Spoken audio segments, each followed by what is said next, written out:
প্রতি রাত্রি এশার সালাত জামাতে পড়বেন। এরপরে আপনি বাড়িতে চলে যান, খাবেন কম, অল্প খাবেন, এত ইফতারি বন্ধ, একটু শুয়ে যান।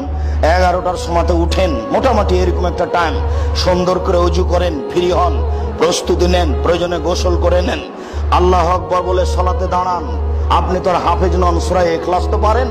সূরা ফাতিহা পড়ার পরে বিসমিল্লাহ বলবেন আর ইখলাস, বিসমিল্লাহ ইখলাস, বিসমিল্লাহ ইখলাস পড়তে পড়তে পড়তে পড়তে যখন আর দাঁড়িয়ে থাকতে পারছেন না, তখন যাবেন রুকুতে। রুকুতে বলেন সুবহান রাব্বিয়াল আযীম, বলতেই থাকেন লক্ষ কোটি বার, বলেন বলেন বলেন, আর থাকা যায় না, উঠে আসেন, সিজদায় যান, বলেন সুবহান রাব্বিয়াল আলা, আর থাকা যায় না, লক্ষ কোটি বার বলেছি, উঠে আসেন, আবার যান, আবার বলেন। এ হলো 1 রাকাত, এভাবে আরেক রাকাত, এ হলো 2 রাকাত, এভাবে আর 2 রাকাত, এ হলো 4 রাকাত। এবার দরজা বন্ধ করেন, এই ঘরে যেন আপনার স্ত্রী আসতে না পারে, আপনার ছেলে মেয়ে কেউ আসতে পাবে না। ক্ষমা নিতেই হবে, ক্ষমা না নিয়ে রাত পার হবে না। আগে ক্ষমা, তারপর সকাল।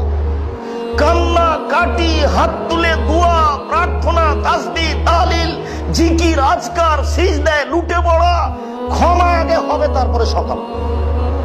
না আমি বুঝাতে পারি না, 2 চোখের পানি ঝরবে, ক্ষমা আগে হবে, তারপরে সকাল। এরকম 1.5-2 ঘন্টা চলবে। এরপরে আবার 4 রাকাত, দেখবেন ফজর আজান হচ্ছে, তাড়াহুড়া করে 3 রাকাত পড়ে নেন। এই ছিল রাত্রি জাগা। কিভাবে কিভাবে উল্টে গেল।